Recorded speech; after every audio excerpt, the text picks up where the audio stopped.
So welcome to the AFT Construction Podcast, and today we have with us Mr. Chris Anderson, who is visiting from Texas, and he is the president of Ledge Lounger. Welcome, Chris. Hey, thanks for having me. I'm enjoying being here.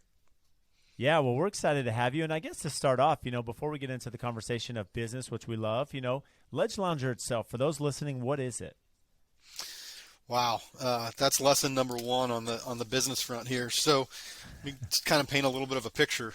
Ledge Lounger originally was a product, and then Ledge Lounger has become a brand. And I think that's a common mistake that I made when businesses come to market with a product, is they name the business after the product, and then eventually, in some cases, the business becomes more than that single product. So, Ledge Lounger in the past used to be the product, the in-water signature chaise that we refer to it now. Ledge Lounger today is a company. It's a company that's made up of over 100 products. But I think where you're going with the question might be, what is a ledge lounger? A ledge lounger is a in-water piece of furniture that's made for the tanning ledge, Baja shelf, sun shelf. Just depending on geographically where you are in the country, you might refer to it as something different. But ledge lounger is also becoming kind of synonymous, kind of like Xerox, right? We invented a category of furniture that goes in the pool in a shallow area, and so now people are referring to any product that goes in that shallow area as a ledge lounger. So Well, ledge I lounger has love a that. couple different meanings. Yeah, it's interesting because you really took this angle of, there are products, but then there's also brands. And when you kind of position yourself this way, as you mentioned, Xerox or Kleenex or Q-tip, right? There's some of these things where when you think of that, that's actually the brand, but it's the product itself. So, how did you get to that space where now people are referring to you as the brand, not just the product? Sure. Number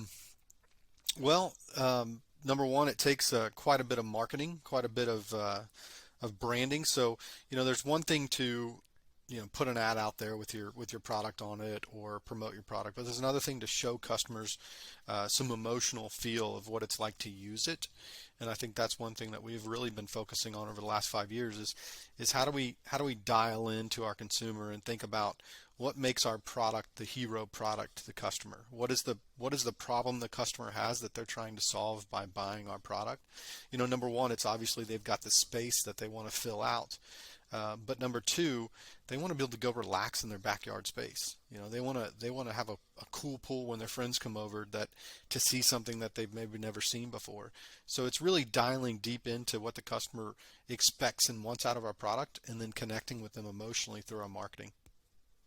I love that you brought up the emotional side. It's interesting. The more I speak with business owners, it's a common theme. You have to build this emotional connection with your client. And it doesn't matter which industry you're in, whether you're in manufacturing or products, as you are, or you're in customer service, or, whether you're in the restaurant business or construction, as I am.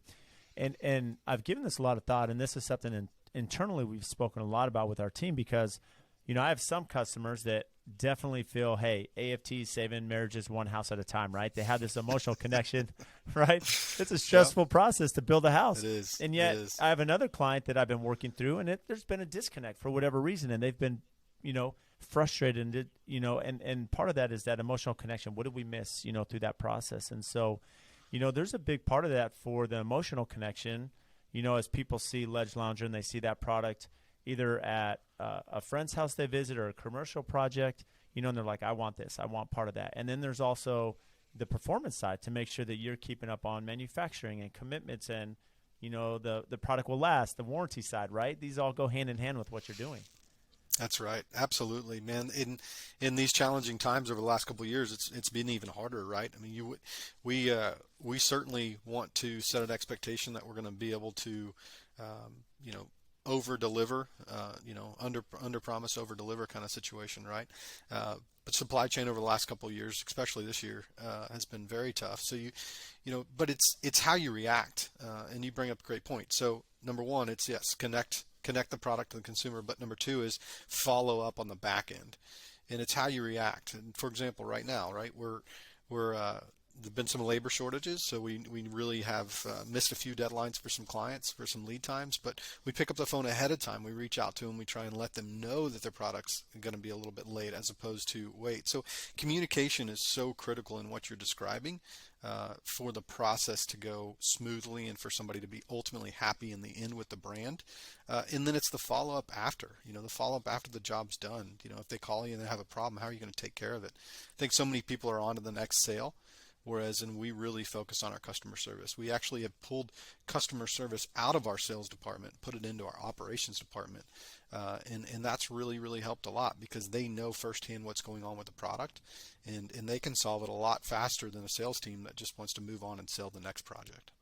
Yeah, I love that you share that, Chris, and I'm going to put you on the spot in a good way, because I know you didn't anticipate this, but it's, a couple months ago. Well, a little background. So we do, high-end custom homes. We do a lot of really nice pool builds with our pool vendors, and Ledge Lounger is a common item in our projects, right? It's always something there. And my wife's always like, Brad, we need to get those for our house. Like, we need to have those in, right?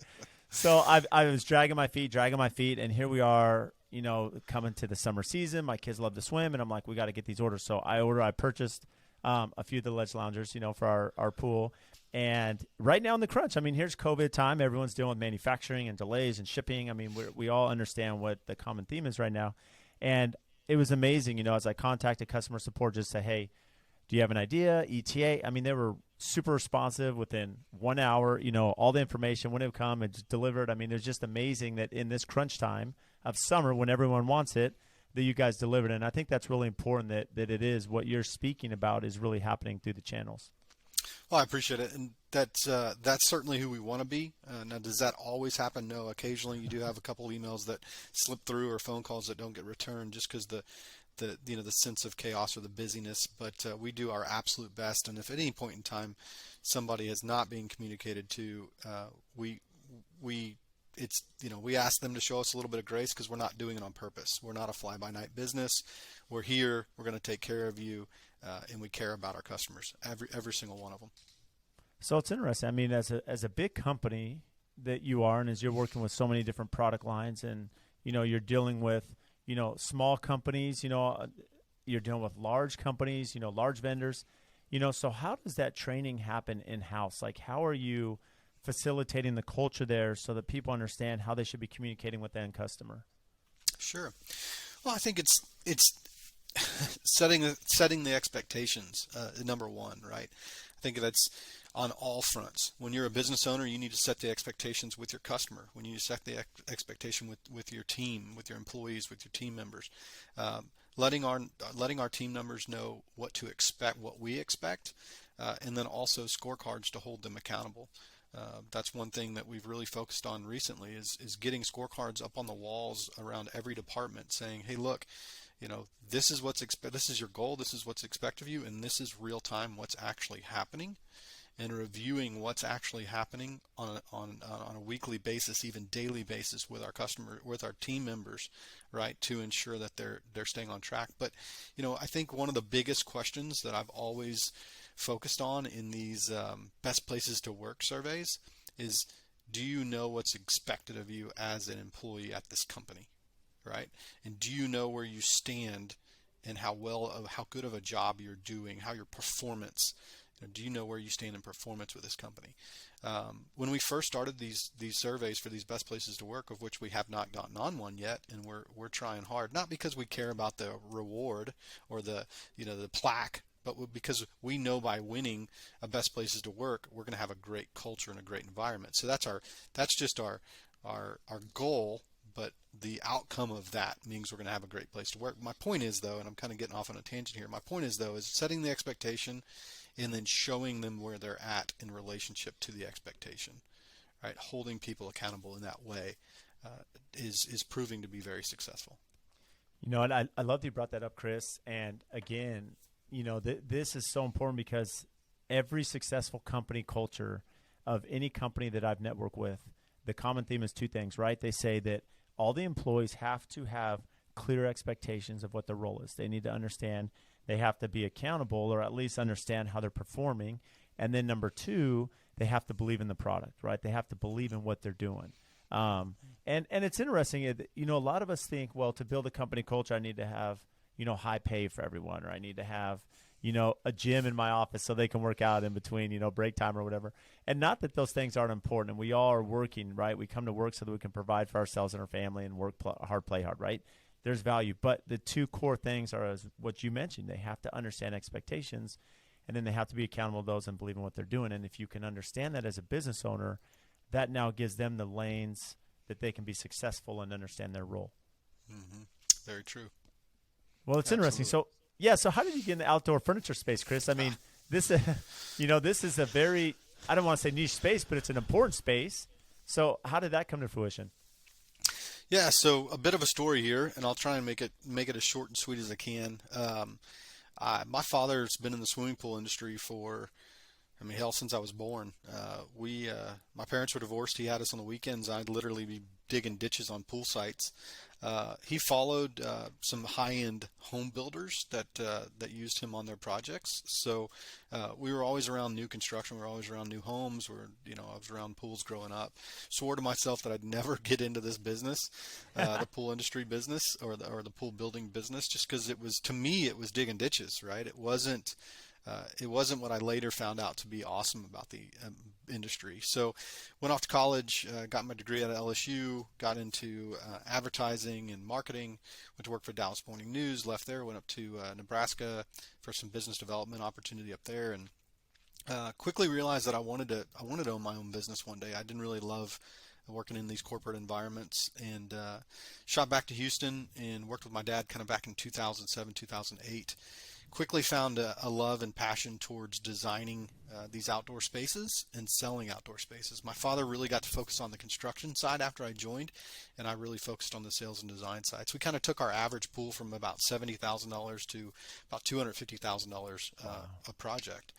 Built even some $1 million pools, just really cool. But when I say that, it wasn't $250,000 in the pool itself necessarily. It was $250,000 in the backyard, up to $1 million. And the reason why that was, and why it increased, was because my father, being the designer and the builder before I came to work for him, right?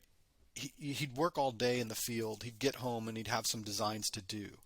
So how much time and effort, how much energy did he have to put into those designs? Not a whole hell of a lot. Additionally, he was going to have to go out there and build those designs. So when the designer of the project is also responsible for constructing the project, they're not necessarily going to go overboard on the design because they know they have to go out there and build it. They have to execute it. Well, what happened was when I came on board, after I spent a lot of time in the field with him and learned how to build and learned the construction side of it, I then got to sit in the office during the day, meet with customers during the day, and spend 8, 10, 12 hours on these designs because I had all the energy because I didn't have to be out in the sunlight, working on these jobs. So I could really focus my energy on creating some beautiful designs. We use Structure Studios. And what happened was because I had the time and because I was ultimately making a commission off the project, I would look for more. Right? My father didn't make me an employee, made me a 1099, which looking back on it, I'm very happy with. But I had to look for more to make more money. We could only build 10 to 15 pools a year. What I needed to do is go out and find ways to increase my average job price. So the very first thing I saw was landscaping. A pool builder, this is really crazy. A pool builder, and hopefully there's some relation to home builders here, but a pool builder, for example, right? We spent about 9 months from start to finish. About 9 months from meeting with the customer to finishing a job, and obviously sometimes shorter, sometimes longer. Well, that 9 months, let's just call it a $100,000 pool, 25% margin if you're lucky, if nothing goes wrong, right? You might make $25,000. The company might make $25,000 off of that project that takes 9 months. On a $100,000 pool, it was likely to get let's call it a $30,000 landscape package. We could turnkey that landscape package, make 50% margin on it, make $15,000, and that job would be installed in a week and a half to 2 weeks. So you take a 2-week period of time and you can make $15,000 profit for the company. Whereas when you take a 9-month period of time and you can make $25,000 profit for the company. So I quickly saw landscaping as an opportunity to not only make my projects more beautiful and help create a final package for my customer, but also the ability to increase profitability. So we also then looked at, I said, okay, well, now we kind of mastered landscape. I learned plants. I learned how to get the jobs done, learned how to execute. My father really focused on the execution of the pool, so I would have to be on site and make sure the landscapes were done, meet with the contractors, order the plants, really help logistically with all that. And of course, I negotiated myself a little bit higher commission off these added things that we did on these jobs because I was the one, doing a lot of the work. But then what we also saw was, hey, look, if we can do the landscaping, well, why not do the outdoor structures? Why not do the summer kitchens? What I also saw is, why not do the furniture? And it made a lot of sense because if you think about it, let's talk about real quick the difference between a home build necessarily and a pool build. I think a lot of home builders are doing this now where they'll actually do a design builds concept where they'll actually design the house for the customer and also build the house. But historically, you go to an architect, the architect gives you a set of plans, and then you take that to 4 or 5 builders, you get a bid, and you choose your builder. The pool industry is much different. You go to your pool, you say you call up 5 pool builders, you get 5 different designs, and typically a homeowner chooses their pool builder based on which design's the best, right? So what I found was, look, if I'm going to design this pool, I can actually design the space to accommodate the furniture as opposed to design a space and then have somebody try and come and plug furniture in. What I noticed was when we finish a pool project, and as you know, everybody wants to schedule a party, whether it's graduation or whether it's a birthday party or something, to land right at the end of your project, which, that just makes us try and get the job done faster. What that did was that pressured my customers into going to Costco or Sam's or Home Depot or Lowe's and just buying this furniture that would last maybe one season. And additionally, the pictures were horrible of the projects after I finished them. And I couldn't then take these pictures and go market my projects because with the pool without the icing, it's like the cake without the icing. You got to have the furniture, you got to have the landscape. So what I realized was, look, I can design the pool up front with the furniture in it to offer my customers a full turnkey package if they wanted to finance the furniture, if they wanted to finance the landscaping. But what I could also do was help make selections and colors, waterline tile to cushion color, to throw pillow color, to umbrella canopy, right, to umbrella base, to all the sizing and how they fit in, and offer just ultimately a better experience than my competitors were. It's interesting you bring that up because a couple points here. It's when you start thinking about the whole package, as you mentioned, I mean, it's this emotional connection, right? Is that when you connect with the customer and what they want, and this is done through your design and thinking through the entire process from furniture layout at some point to pool and landscape and how these interact. And it's so similar to architecture. I mean, for me as a builder, if I have an architect that's laying out the design and a designer that has a design and they have the furniture plan, well, when I'm going through undergrounds, I know exactly where to put my floor outlets, right? I know exactly where the furniture is going to be and the lamps. And if I'm doing a certain backsplash where I want to hide the outlet so that we can have this decorative backsplash in the kitchen, well, it's no different on the exterior space for you where you're looking, okay, well, if I have my in-floor cleaning system in the pool on the Baja shelf, well, this is how we want the plumbing laid out. So then that way I can set the chairs accordingly here, lays out, there's no interruption, right? And it's really that emotional connection where you're bringing value, right? Mm-hmm. And anyone that wants to be successful in businesses bring value. And there's a lot of ways to do that. But as you mentioned, Chris, it's, okay, if I can design furniture, landscape, make this turnkey, not only am I bringing value to the client, but selfishly, the marketing side. We all want marketing. We want photography. That's how we build our business. And, having these elements, good furniture is definitely going to make for better photos. Yep. And what I also found to that point is it also helps your business with recession, right? So when we do see the downturns in the economy, I'm capable of offering so many more services now that as the market gets squeezed, I can now just do a landscaping project or just do a furniture project or just do this and ultimately save my business because I can offer more services. See, and that's what's key because you think about, well, how do I sustain this as a company? How do I work through a recession? I mean, because we're in construction and any time in construction or many industries are impacted by recessions, as we definitely are in the home building industry. So, how do you become versatile, but yet very target specific?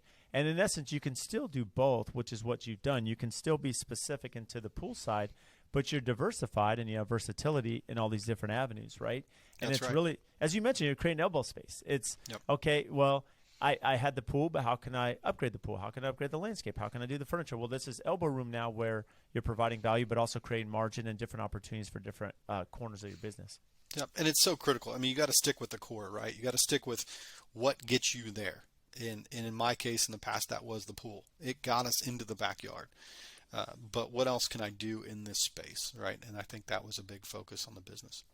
So how do you stay ahead of the curve now? Because this is a whole different avenue. I mean, one thing is being current on design. It's being current on what the industry is wanting, aesthetically and for their yard. But now, furniture side, you have to be one step ahead. You have to really gauge that in, not only the comfort side, but aesthetically and stylistically. So how's that research and development, and how do you stay ahead of that? Sure. No, great question. Well, I think with pools, it was relatively easy because you only build maybe one or two pools in your lifetime, right? And I always kind of laugh about, I say laugh.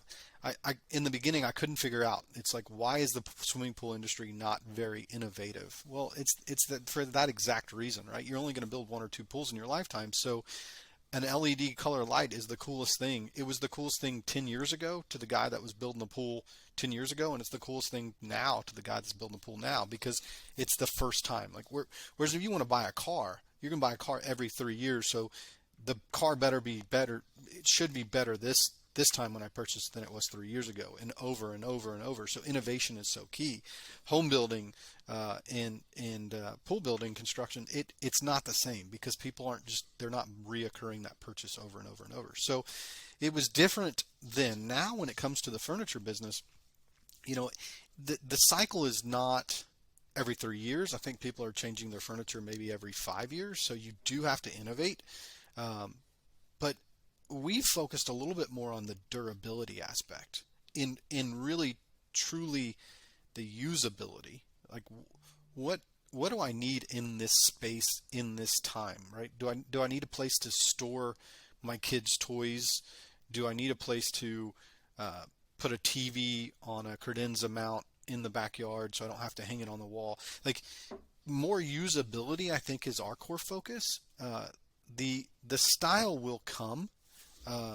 And that is, making sure that you just have some people on your team that follow trends and style and colors and materials. And that's one thing that we're focusing on getting better at. We traditionally have used a lot of resin, plastic furniture, resin furnitures, because the durability of it is just second to none. You want to clean it, you take a pressure washer to it. You don't have to worry about getting a powder coat flaking off or anything like that. So first we look at durability and quality and usability. And then we look at, okay, now how do we apply the style to it? Whereas in a lot of companies look at, okay, what's going to look good? But to me, that's a problem, right? If you go buy some major name brand, and I'm not going to use names here, but imagine the people that you get in the catalogs every year in the mail, and you go down to the high-end shopping area, and you're going to go into one of these stores. The functionality of the furniture, the aesthetics control it. And if you have a rainstorm in your backyard, you're not going to go sit in that cushion for at least 24 hours without getting a wet butt, right? Whereas when we said, hold on, what's more important is that you can go sit in that cushion shortly after it rains versus what it looks like. So, but now let's solve usability first, then let's try and make it look the best we can make it, as opposed to let's make it the best we can make it. And I think that stemmed from, we weren't in the patio furniture business. We had a very successful business just with the in-pool furniture. And we said, look, if we're going to go into patio, we're going to do it as durable and as strong as our current product. So that's been the big focus for us there. Well, look, I mean, when you're solving that, I mean, just look at Uber, right? I mean, when you're solving issues, and being ahead of that, that's why you're successful. And I love that you looked at the durability because we are in Phoenix, okay? So Phoenix, right now, as I mentioned, it's 115 degrees today. It's going to be extremely warm. We're in that core of summer, and the issue we have as we start looking at our designs outside, how does that retain heat, right? So as people are walking on their pool deck or they're out the pool or sitting on furniture, to get burned or, artificial turf. I mean, this is important. And for me, our family, we have the signature chase, right? And we have these, and it's amazing that in 115-degree temperature, they don't get hot. You can sit on them after they've been in the sun all day. And that is not common to most furniture. And so you look at that. And then the quality, how does it, stay outside with these that sun's out all the time in Arizona, so it has to perform. And then now you say, okay, if we can figure out the performance, if we can figure out the usability, and the quality of it, well, now as we start working on the style, and how that feels ergonomically, as you're sitting down and comfortable. I mean, now you've really hit that mark, and that really is the driver, I'm sure, to your success. Absolutely. I mean, we all, as designers, we all know, right? Once, there's practical and function, and then there's aesthetic. In the further you go with aesthetic, the less practical and function. You can't have the extremes of both. You have to choose. And we've decided we want to be quality first, and we're not going to let style. We're not going to push something out there that's just pretty. That's only going to last a short period of time. We're going to make sure that it's going to work quality wise, and then we'll add the style to it if we can. Well, and really that's the value you mentioned earlier in this podcast, Chris, is that if you can set the expectation with the client or the customer that, hey, outside of price, there's other things we bring to the table, and the value and performance and durability, that this will last longer. And so when people see the value or the quality, they're willing to spend more, or, they're willing to invest in you and your vision because they know that the performance is there and the customer service is there. So what is – I think this is something that many people struggle with, many businesses, myself included, when, okay, so many customers are caught up on price. They're caught up on what does this cost, whether it's the pool, whether it's the house, or whether it's the furniture. So how does a company, or how have you been successful to say, here's the value that we offer outside of price? Mm-hmm. That's interesting because I look back and I think, historically, where and why did we do what we did with our pricing and with our quality of product and with our marketing? And, I look back at the whole Steve Jobs thing and the way that, if you wanted to buy a PC and it was so feature marketed, they wanted to feature the RAM, the gigabytes, the space, the speed, all these things. When you look at what Apple did, is they said, no, we're just going to market the experience. We're going to market the emotion. And if you can tie into that emotion, then maybe price isn't as important. Now, when you spend the money on our stuff, you're spending the money on the quality, without a doubt. We're not just trying to fake you into an emotional purchase that ultimately is going to lead to a piece of crap furniture, right? We're trying to touch on the emotions and engage the purchase through that, as opposed through a consumer that's shopping for best price, right? What do they say? Speed, quality, price. Pick two. You cannot pick three, right? Speed, quality, price, right? So quality is first and foremost for us, and we want quality and price, right? We're gonna make sure that we're profitable in order to continue to hire the team that we need to support you, to support our products, to support our brand, to come up with new products, right? So you can't offer a quality product long term for a very, very low price. You won't stay in business. Ultimately, we love it. I mean, we love offering these quality products, and we know that if we can touch their emotion in the marketing, price is going to be less concern. And look, our products are not for everybody. That's another thing we recognize. Our price points are not for everybody. Typically, if somebody's putting $100,000 or $80,000 into a pool in their backyard, that's going to be our starter client. and they're probably going to be able to afford our in-pull furniture. And once they interact with our in-pull furniture and they know how long it lasts and how the quality of it is, they typically don't hesitate to buy our patio furniture and spend the money on it because they've had that experience with our product that tells them it's worth the investment. Well, I love that. And speaking of investment, it's funny because as you know, I've heard you speak and a lot of the content that you put out there.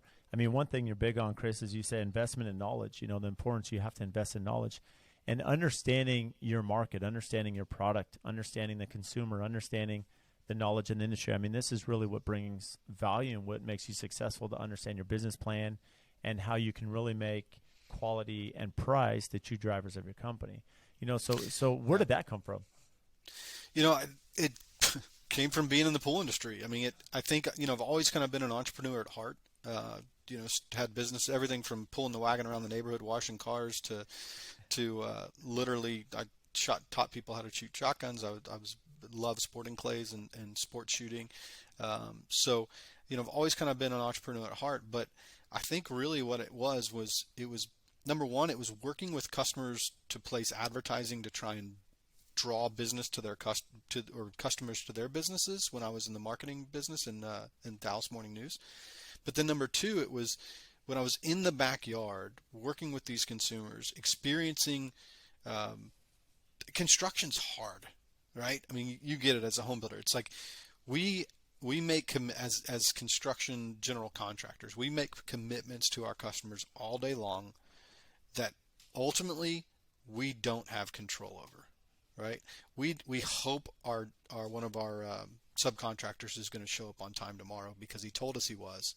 We go to our customer and we say, "Hey, customer, my flooring guy is my tile guy is going to be here tomorrow at 2:00." Well, he doesn't show up at tomorrow at 2:00. He lied to us. We lied to our customer. Ultimately, is the way they see it.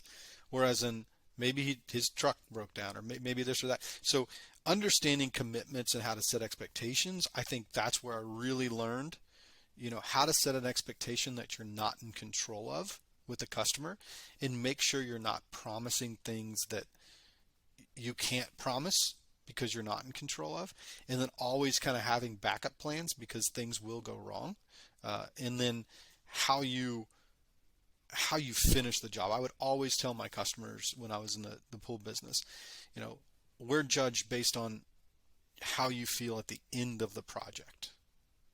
We will have problems throughout the project, right? We will. I can guarantee you something's going to go wrong. I can guarantee you're going to wonder why the hell we made that mistake, right? Because there's so many different hands involved. But what I can absolutely assure you is at the end of the job, you're going to say, I would use them again. I would use them again. And you will refer us, and that's how we get our business. So I think from a understanding business perspective, those things really, really, really helped. But as you said earlier, I want to absorb knowledge. I put myself in a CEO group. I meet with 18 CEOs in a group called Vistage. 18 CEOs once a month.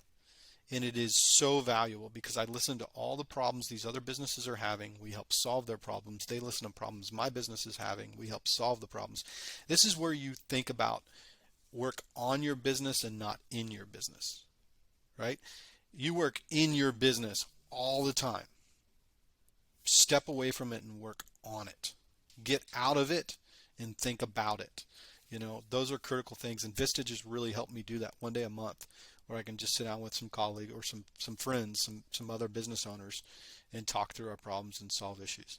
Now, it's interesting when you speak about Vistage and you're working with 18 other CEOs. Are these specific to your industry, or are they all over? Nope, they're all over. In fact, they can't be in my industry. So each Vistage group is made up of non-competitors. And believe it or not, the correlation of issues is the same, right? So we've got businesses in the Vistage group that are 10 million in revenue. We got people that are in my Vistage group that are half a billion in revenue. But the problems that we all share are typically pretty consistent with each other's issues. And when we're solving other businesses' issues, it quickly realized that maybe I had an issue I didn't even realize I had. but I'm now ahead of it because I heard somebody else go through it. As opposed to waiting for it to blow up, I'm able to back up and correct it before it gets out of hand because I heard somebody else had the issue. So, they say it, they say surround yourself with people that are better than you, surround yourself with people that are like you and that want the same outcomes as you. Like that's what Vistage is. It's a whole bunch of people that want to be better. Or else why would they go show up once a week or once a month to chat with people about how to improve their business? So whether it's Vistage or whether it's another type of group that you together, that's the one thing I encourage people to do is work on it, not in it.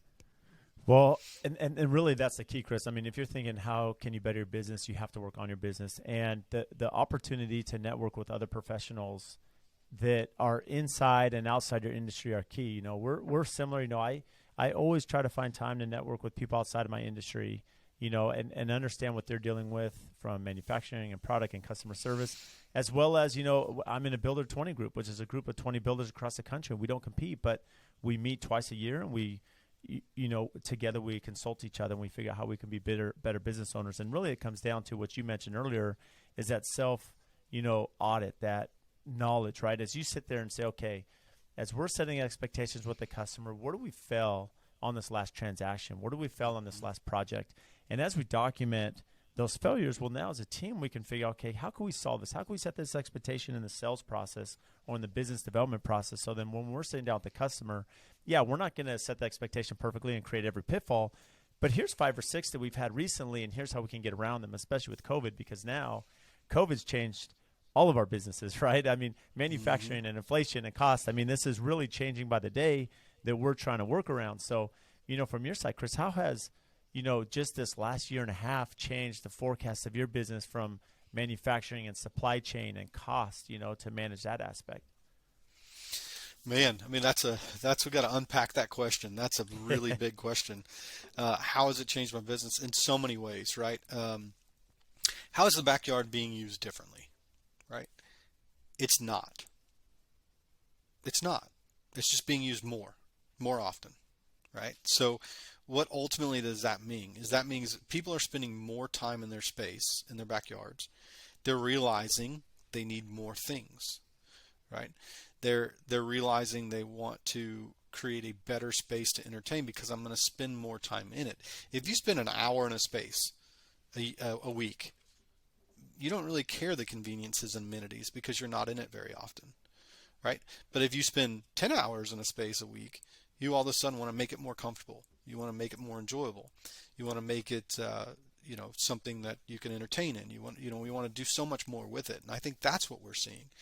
Now, how is the backyard different than it was 10 years ago? It's very different.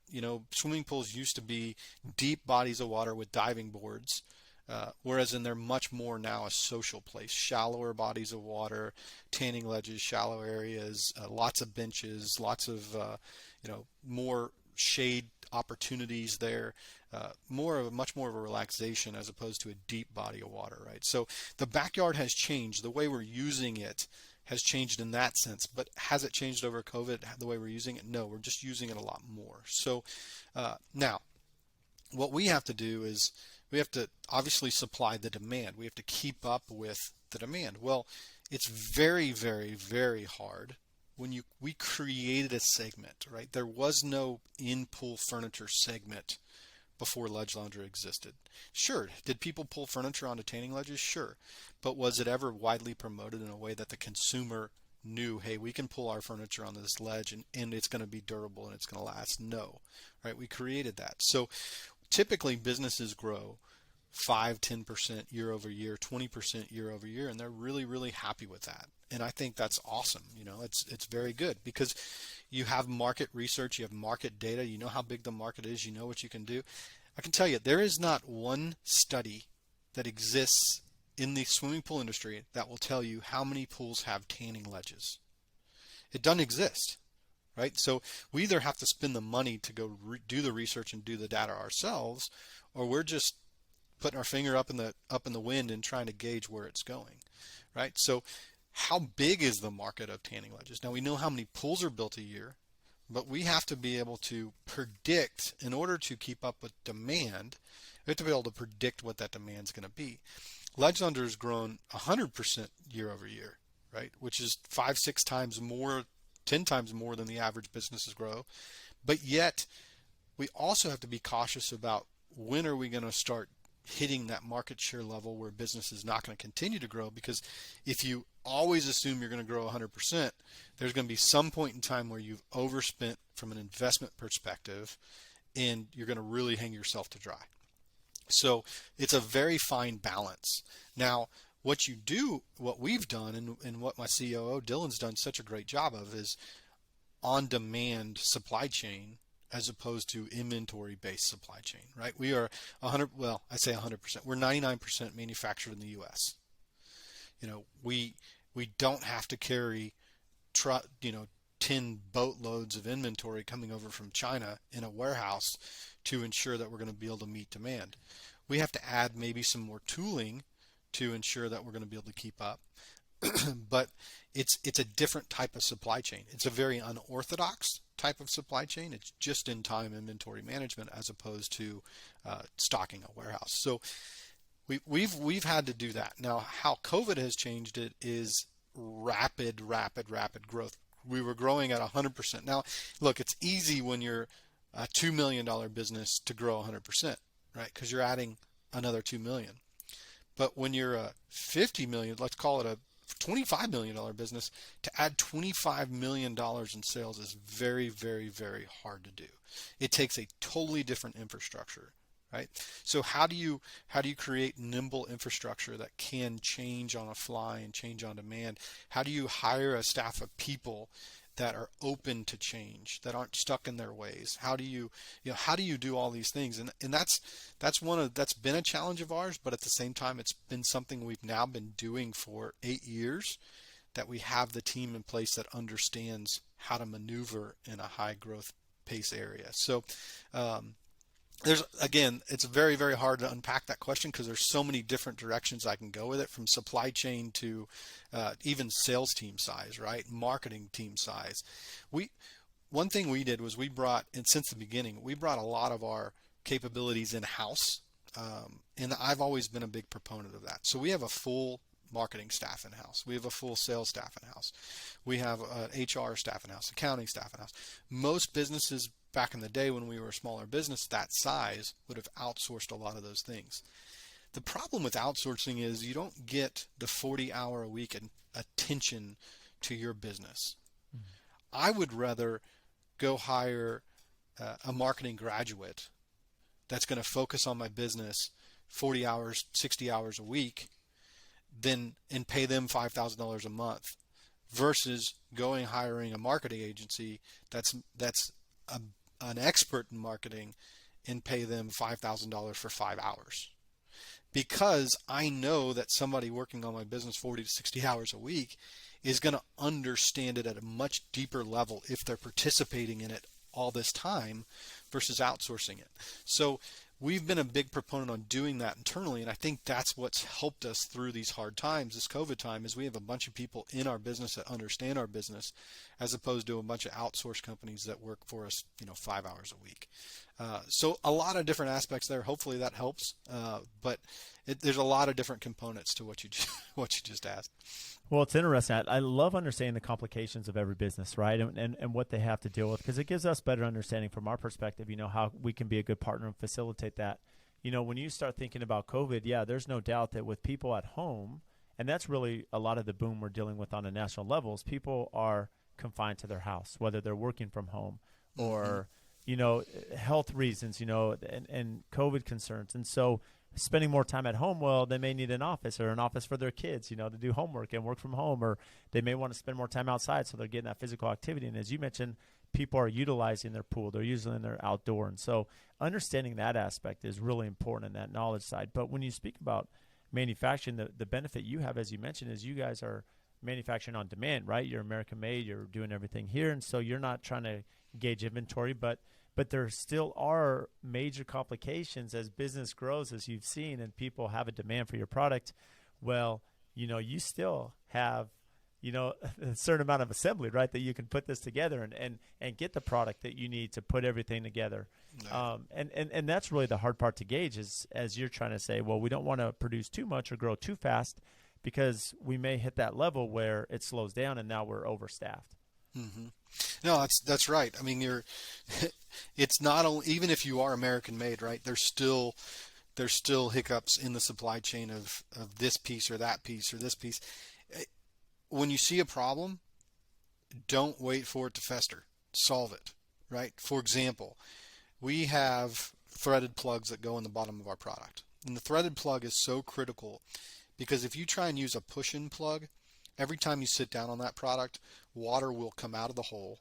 Because if you for example, take a water bottle, screw on the cap, tightly squeeze it, no water comes out. Screw the cap a little bit off, squeeze it, water's going to find its way out. When you let go of the water bottle, if it was underwater, it's going to let some water back in, but it's not going to let as much water back in as it let out. So the bottle's going to stay kind of creased or kinked a little bit, right?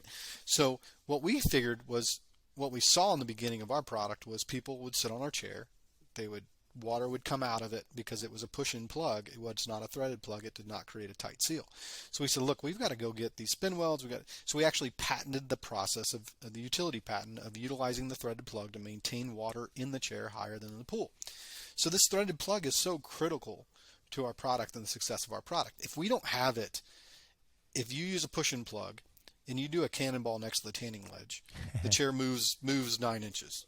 And then you do another splash and it moves another. Eventually it's kind of floating around your pool. Whereas in ours, utilizing this threaded plug, maintaining the water in the product that doesn't escape, it's going to more likely stay in place.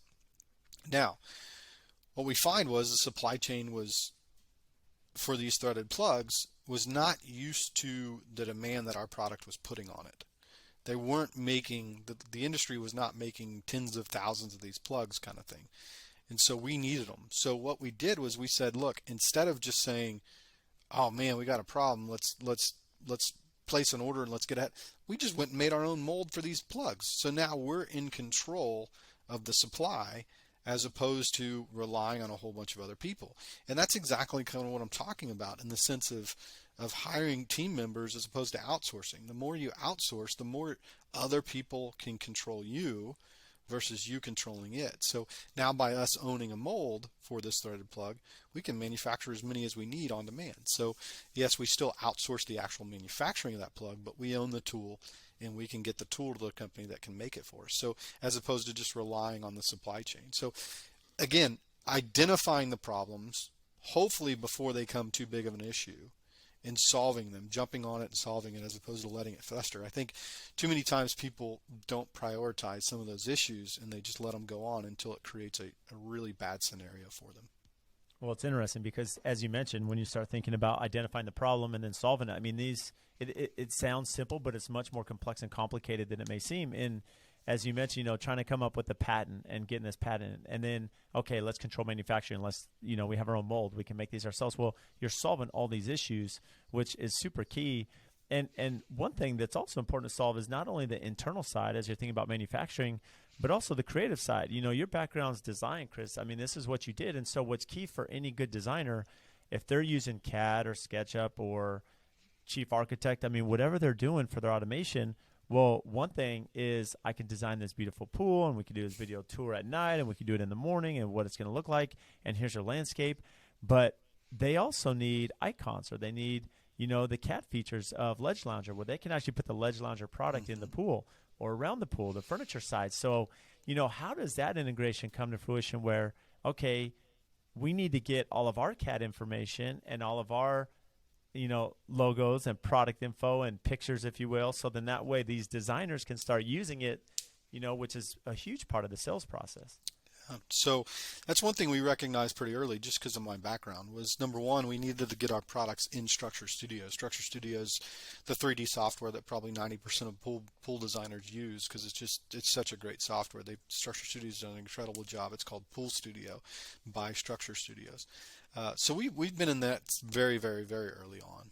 Probably within the second or third year of being in business, we put all of our products in that. Now their business model has changed a little bit. They don't necessarily have a whole lot more vendors that they're adding, but they do use 3D Warehouse now. So if you want to enter anything else into that program, you can go to 3D Warehouse and you can download any SketchUp file and basically drop it in Full Studio. What we also did, though, is we created a dealer resource for all of our B2B customers, all of our trade customers. Just about, I'd say 90% of our products on our website we do have the SketchUp file resource or the import file resource for AutoCAD. So literally all you have to do is go to our website, go to that product, look at the resources page, and then you can just download that product file. I think a lot of people are afraid to put those files on their website because they're afraid of competitors, coming along and understanding exactly how it's made. Look, we protect a lot of our products with design patents. So yes, can they change it? Can they modify it? Sure, but they're never going to get that original design that we created, in the sense that we have the design patent protection on the few of those products, on the major products for sure. But I think you can't be too concerned with competition. You have to be more concerned with the ease of use for your customers in that sense. And so we've chosen to put those resources on every product page on our website, so any B2B customer can download those and use them in their AutoCAD or SketchUp drawings. It's so valuable because so many people are concerned, hey, do I want to put this on social media because people are going to see my systems? Or, Yes. do I put this on my website? Do I put this here? Because people consume this stuff. But yes, they're not you. They're not Ledge Lounger, right? I mean, the thing is, you have a product, you have a brand, you have a reputation. And so, yes, there's going to be information you're putting out there that you're going to have knockoffs, or we don't want to call it theft, but people that are trying to mimic what you're doing. Sure. But the value is that you're still trying to get to the consumer at the end of the day. You're still working with your B2B vendors and giving them the resource and the ability to envision this and see it and put it in. Well, this is what increases your business development and sales arm. And you can't always worry about what everyone else is doing and what, or they're trying to mimic you. I mean, you have to set the precedence and say, look, we are who we are. This is what we do. We're going to put the information out there because that's the value we bring. Yeah. And to that point, I think, we should be 5 steps ahead, right? We're already developing products for 2023, 2024. We've got our product list coming out for 2020, 2022. So, I think they're just playing keep up. They're just playing, keep up. Whereas we're really trying to innovate and get out ahead. It's so important that we focus on our B2B cycle, because they're the tip of the spear when it comes to the buying cycle, right? If I can continue to focus on having a great network of pool builders promoting and selling our products, who is the first person that the consumer runs into? Is the pool builder. Who's the first, the interior designer, the home builder. If that business is so important to us. And I think too many businesses think, the direct consumer is the way to go, the higher margins, you can discount it, you can instant gratification, you can run a special, and then all of a sudden have tons of purchases. For us, we have never publicly run a discount, ever, to protect our trade base. Our trade base is so important to me. And maybe it's because it's my background and I understand it, that I've said, hey, look, we're not going to go discount, because as soon as we discount on our website, then that pool builder, that homeowner, that interior designer is going to lose that sale. And then they're going to stop selling my product because they put all this effort into trying to sell it. And then all of a sudden we discounted, we undercut them. They did all the work to educate the consumer, and then boom, they come to our website and buy it. That's just not right. That's not cool. So we've said, look, if somebody comes on our website and buys from us, we might market to them privately to their email box on accessories and other items. But we are always going to protect our trade, and we will not offer a discount on our website to the consumer, publicly facing. As well as we uphold MAP pricing. We expect and we make sure that every single one of our vendors is operating at a minimum advertised price, as well as we require any online dealers to make sure that they're charging a shipping price, so that it levels the playing ground for everybody. So that's been critical for us, our B2B channels, and just protecting them and making sure that we have a long-term relationship with our B2B clients. Well, the key to any company to be successful, and whether in manufacturing or customer service, you have to have people that sell your brand that aren't on your payroll. And essentially, right. Keeping those commitments in line and keeping that relationship open with all of your pool builders and B2B customers around the country, while protecting them is going to create that incentive where they want to continue to work for you and sell the brand. So just, you don't cut off your nose to spite your face. I mean, you really understand that business methodology, and that's what you're implementing. Well, I think it's mutual respect, right? We respect them, and we want them to respect us, and we want them to be loyal to us, and we're going to be loyal to them. And it's worked out very well so far.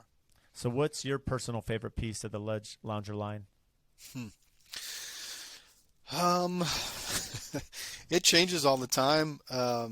It's kind of, there's things that we've had forever, and then there's the new things. I think right now, I'm a huge fan of our ping pong table. There's not too many ping pong tables you can put outdoors and leave in the rain. We're also seeing that the ping pong table is being used as alternatively as a dining table. You can pop the net off and use it as a dining table, which I think a lot of people are really seeing a lot of usability in that.